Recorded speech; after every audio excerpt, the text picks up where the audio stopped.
Ang seedlings po ito ay ibinigay lang sa akin. Ito po ay sumobra sa kanyang mga punla. Kaya ibinigay na po sa akin. Sa ngayon po ay ililipat ko muna sila sa plastic cups. Tignan po natin yung mga ugat kung maganda pa. At pag-ingatan po natin kung tayo magta-transplant. Ang gamit ko pong lupa ay organic soil. Pwede rin po kayong gumamit ng ordinary garden soil na may kahalong organic soil. O kaya naman garden soil na may kahalong carbonized rice hull. Okay din po yun.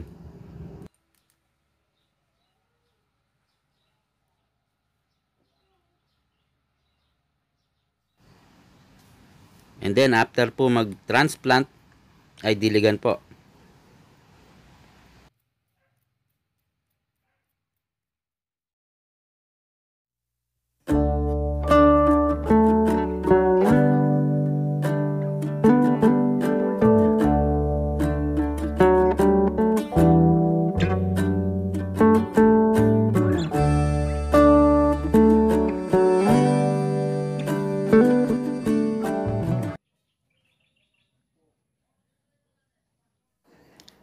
In this stage, pwede na po natin i-transplant sa permanent container.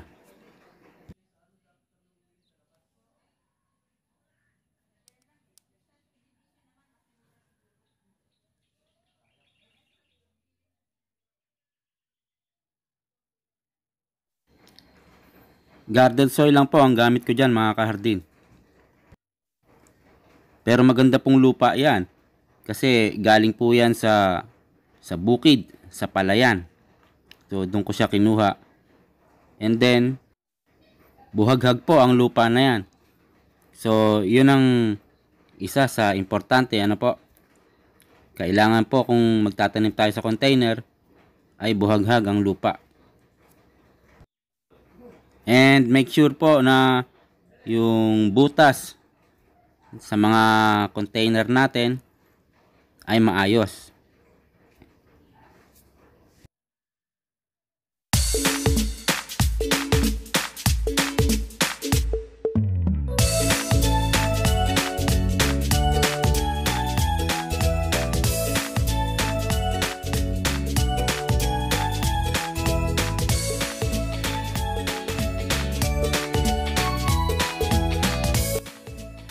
Nilalagyan ko po ito ng organic soil sa ibabaw.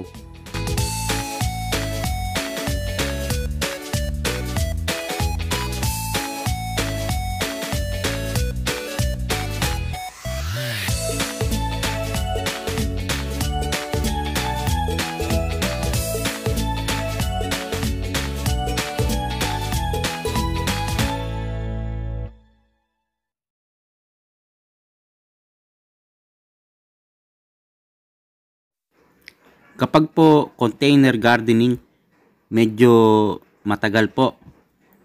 Ikumpara natin sa direkta sa lupa. Mag-cultivate po tayo once in a while para magkaroon ng erosion ang mga ugat ng ating mga talong. Naglalagay din po ako ng cow manure or dumi ng baka. At magdagdag po tayo ng lupa kung tumataas na. Sa pagdidilig po sa talong, gawin nyo po ang umaga at hapon. Mas gusto po ng talong ang laging basa ang kanyang lupa. Once na natuyuan po yan ng lupa, yan po ay malalanta, lalo na tirik ang araw. Hanggang sa mamamatay na po yan.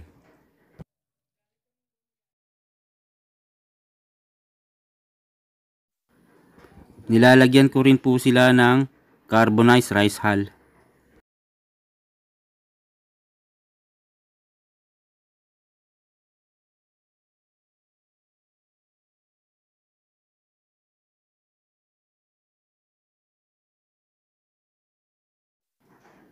Kapag sa tansya ko na malapit na mamulaklak, nag-a-apply po ako ng triple 14 and urea. Yun naman po ay optional lamang. Sa mga ayaw ng chemical compound, okay lang po. Pwede kayo mag-stick sa cow manure at iba pang mga organic liquid fertilizer. Magdagdag lang po ng magdagdag ng lupa para maging matibay ang ating talong hanggat hindi pa puno ang ating container.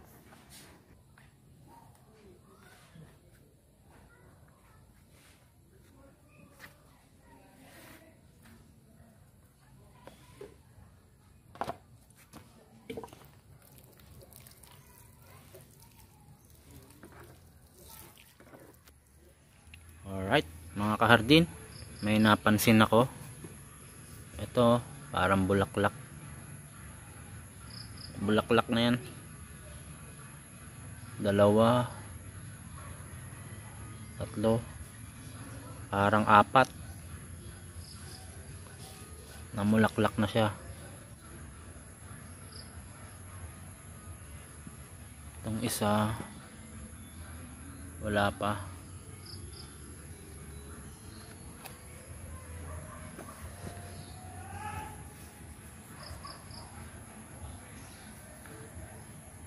Parang wala pa. Ito parang hindi pa masabi. Okay.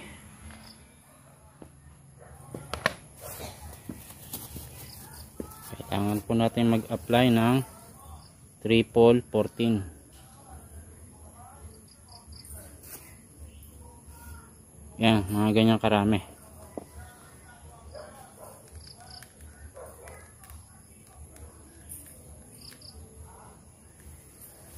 At cow manure. Ito po tuyong-tuyo na. Kailangan tuyong-tuyo po. Cow manure.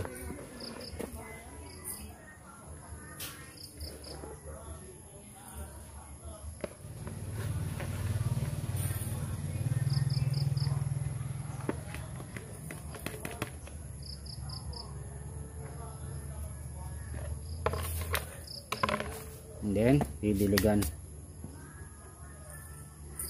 Bigyan natin konti kasi umulan naman kanina.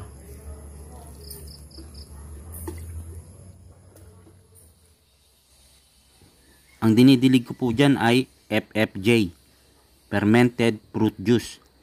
Yan po ay organic liquid fertilizer. Meron po akong video nyan sa aking channel. Kung gusto nyong gumawa, pwede nyo pong panoorin. Bumisita lang po sa aking channel. Gawin din po natin ang mag-pruning. Yung dahon po na mga nauna, yung magulang na, yung wala ng sustansya. 1 or 2, alisin na po natin. Kahardin, pansinin nyo po mabuti. After kong madiligan ng FFJ, fermented fruit juice, tumitindig po yung mga dahon nila. Ayan o, tumatayo sila. Para bagang pinoprotektahan nila yung kanilang bulaklak. Super effective po niyan. Mas maganda po na panoorin nyo yan sa channel ko. Bibilib kayo sa organic liquid fertilizer na yan.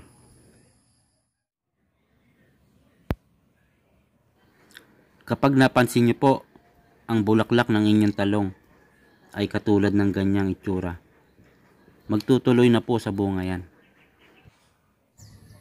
Mga kahardin, here's my latest update sa aking talong. Ito po ay bulaklak na papunta na sa bunga. Pero may napapansin ako, payat siya, payat yung tangkay niya. Hindi magandang senyales po. Pero ang dami niyang bulaklak oh.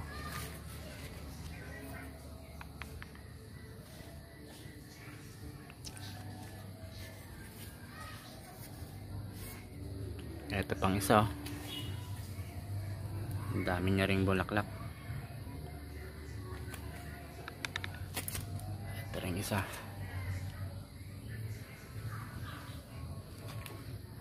At meron pa rito sa dulo. Kahardin, ang gagawin ko po ngayon ay mag-self pollination dito sa aking talong. Kung nakikita nyo yung kulay dilaw, ito po yung pollen. Kailangan po ay malaglagan niya itong parang karayom na puti. Ayan po yung parang karayom na puti. Kailangan malaglagan niya ng kulay dilaw yung pollen. So pwedeng gawin ay tataktakin. Yan, uga-ugain lang po. Pero ngayon walang hangin. So ganyan po ang gagawin. Para hindi malaglag at para ma-pollinate ang ating mga bulaklak ng talong. Kapag ganito pong maraming bulaklak, huwag po tayong umasa na lahat yan ay magtutuloy. Kagaya po nito, 3 sa isang tangkay yung bulaklak niya. Ito sigurong isa ay malaki ang posibilidad na magtuloy. Pero ito, 3 sa isang tangkay. Hindi na tayo nakakasiguro po diyan. Ito pong isa lang siya. Isa lang siya sa isang tangkay. Ito posibleng matuloy. So hopefully magtuloy-tuloy silang lahat. Pero wag tayong umasa.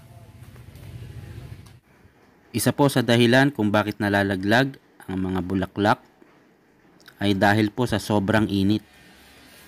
Kung ang tanim ay nakatanim sa container at nakapatong sa simento, and then tirik na tirik yung araw, sobrang init, maari pong malaglag ang bulaklak. Madali po silang malalanta at malalaglag. Kaya nilipat ko po sila sa damuhan. Kung wala po kayong space na lupa sa inyong bakuran, gumamit po kayo ng lamesa at ipatong ninyo yung inyong tanim nang sa gayon mabawasan yung init na nanggagaling sa simento. Nag-apply po uli ako ng lupa, cow manure, and then eggshell.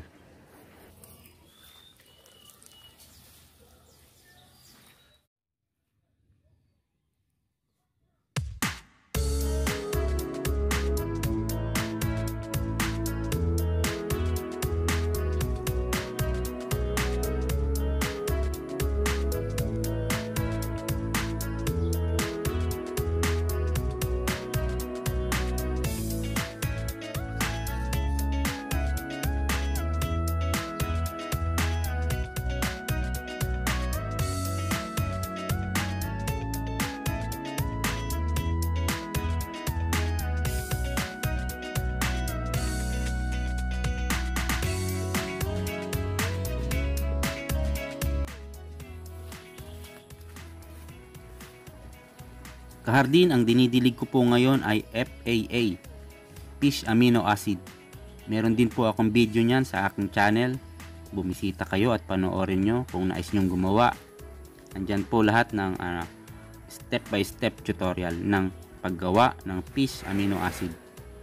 Isa po yung mga binulok na isda or mga laman loob ng isda.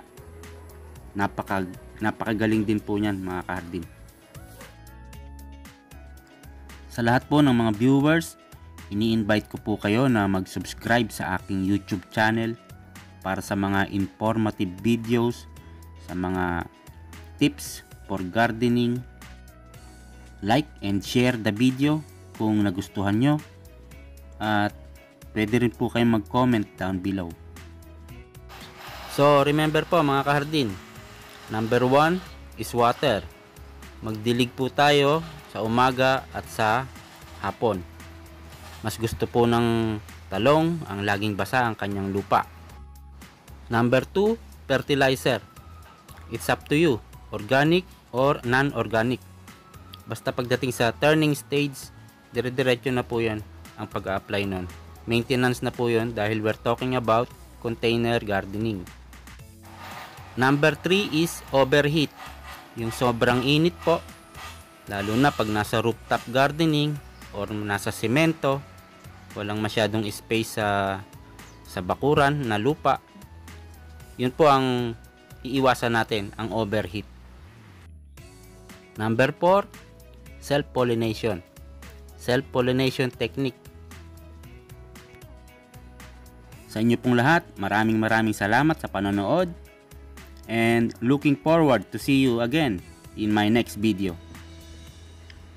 Again, this is June Torrejos. Happy gardening, stay safe.